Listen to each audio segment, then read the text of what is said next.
ñenn ñi di ko tuddee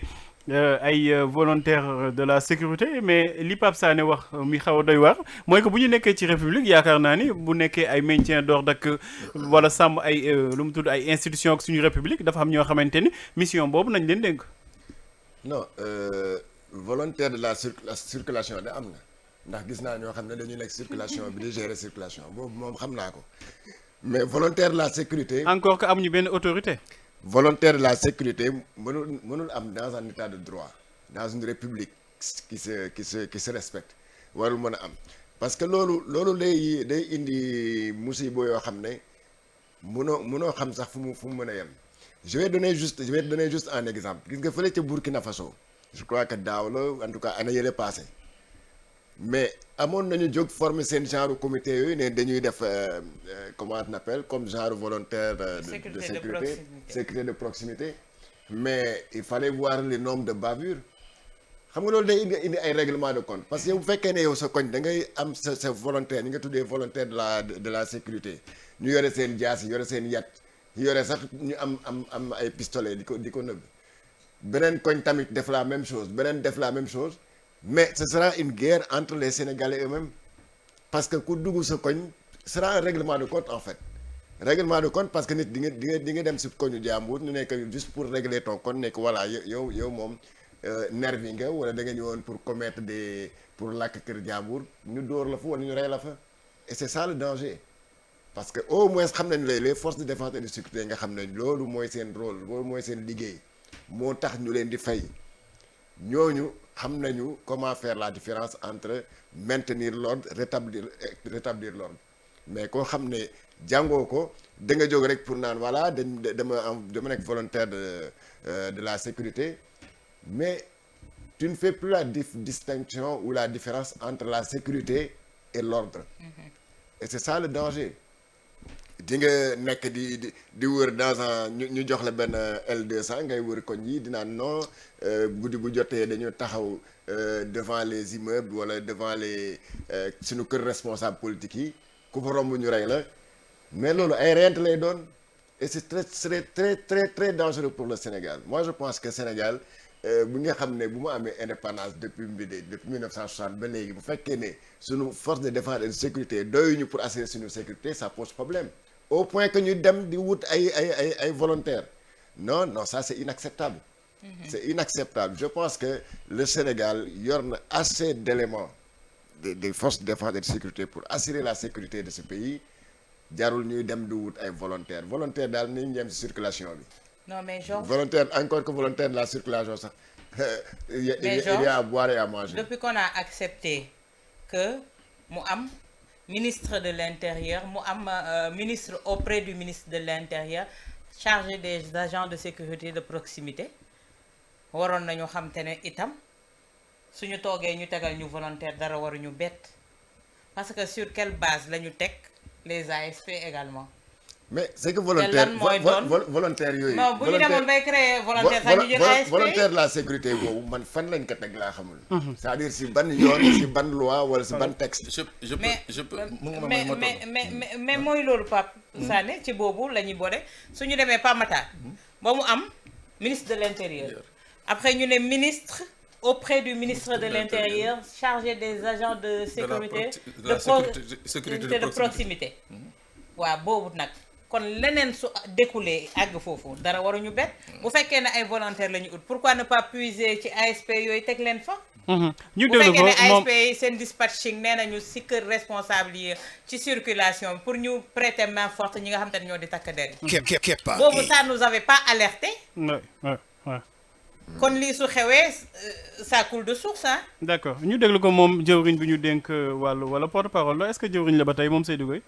bokk na ci jëwriñ yi déedéet bokkatu ci bii pas dugaluñ ko d'accord Seydou Gueye donc porte-parole wala Seydou Gueye en tout cas ñu déglu ko moom membre APR responsable APR oui. Médina.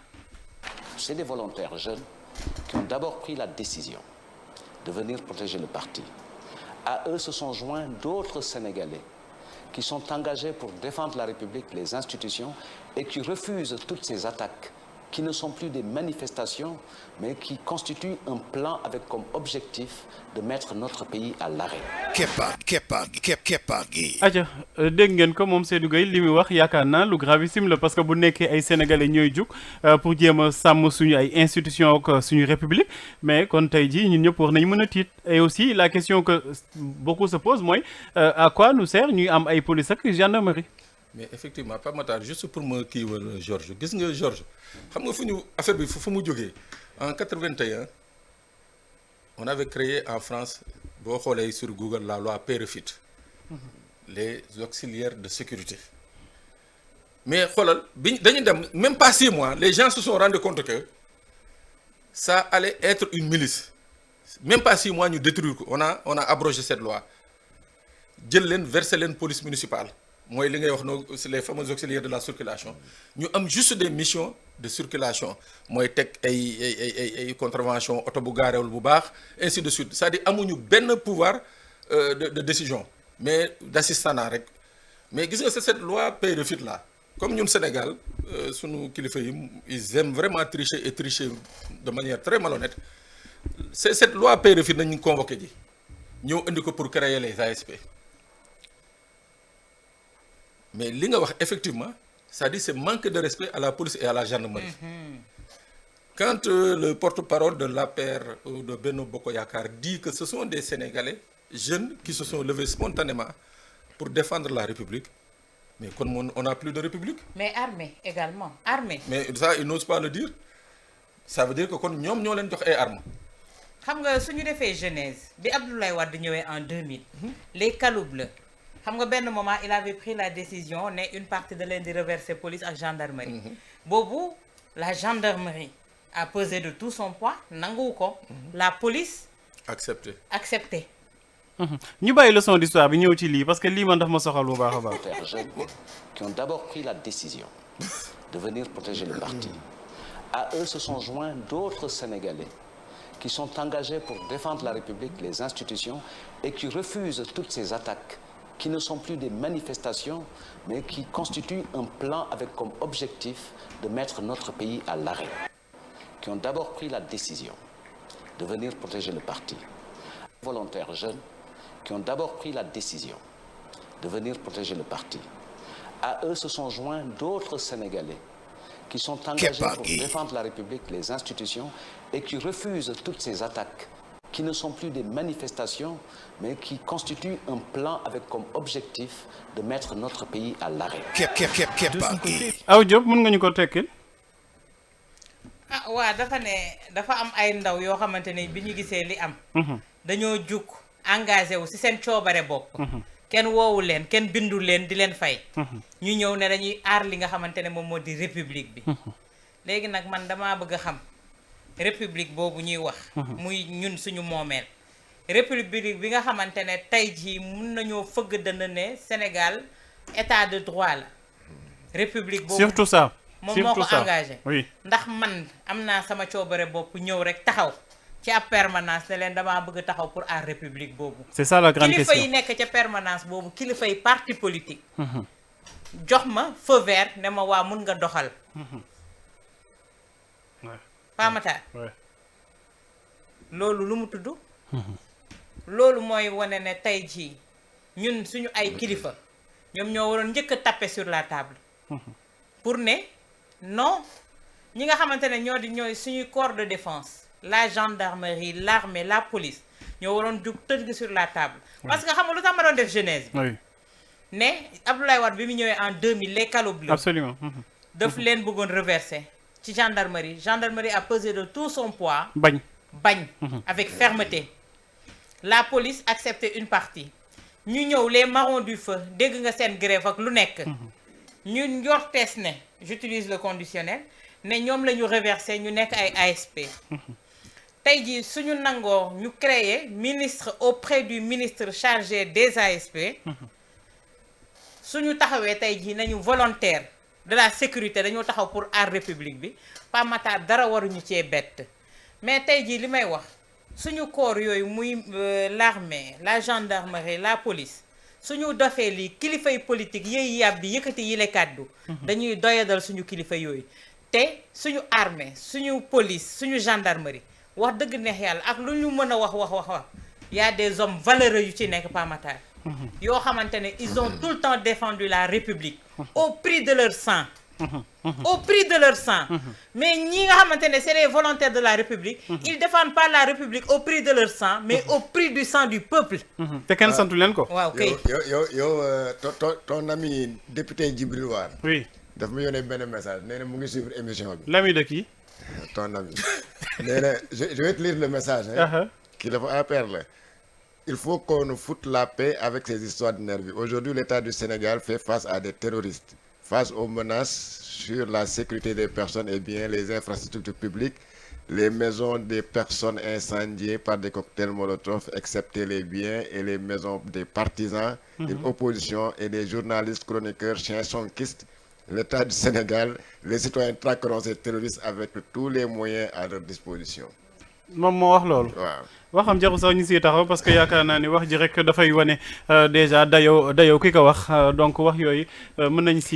si bañ a taxaw. mais li ma bëgg ñu taxaw si Georges est-ce que même si l'État faisait face à des terroristes. oui loolu laa la bëgg laaj en fait est-ce que tey jii am na ay citoyens ñu am sañ-sañ ñëw ni dañuy taxaw remplacer police ak gendarmerie. ni que dañuy gis pour traquer ay terroristes. voilà ni dañuy gis ay menaces ak yu ni mel. que dañuy taxaw est-ce que ces citoyens ou bien ces jeunes Sénégalais dont parle Seydou Gueye. Est-ce qu'ils sont plus outillés que les gendarmes, que les militaires ou que les policiers pour traquer ces soi-disant terroristes dont on parle? Certainement pas. Ah mais voilà. Donc rien ne peut justifier ces nervis ou bien ces gens, ces volontaires de la sécurité. Parce qu'ils ne peuvent pas être... Ils ne sont pas mieux formés que les policiers, ils ne sont pas mieux formés que les gendarmes, ils ne sont pas mieux plus armés ou mieux armés que ces gens. C'est un rôle goudeeg bëccëg. Donc rien ne peut justifier que ñu naan dañu jël ay nit ñoo xam ne dañuy protéger les édifices publics ak les maisons de certains responsables de l'APR. dafa am ku ne li ma wax léegi ci wàllu nos forces de défense l'armée la police et la gendarmerie défendent le peuple au prix de leur sang et ces volontaires de la sécurité défendent seen intérêt au prix du sang du peuple parce que ñële dañuy dem ci toolu xare di fa bàyyi seen bakkan ngir aar li nga xamante ne moo di suñu république c'est vrai mais ñii dañuy aar li nga xamante ne moom moo di seen intérêt d'accord di rey ñi nga xamante ne ñoo di askan wi kon seen mënuñu leen méngale mënuñu leen naatable tey jii pour wax ne ñii c'est des volontaires de la république et c'est vraiment gauche cette réponse de Seydou Gueye ñu yem ci moom Seydou Gueye yenn question ak interpellation yi nga xamante ni amul benn sérieux duñ si tontu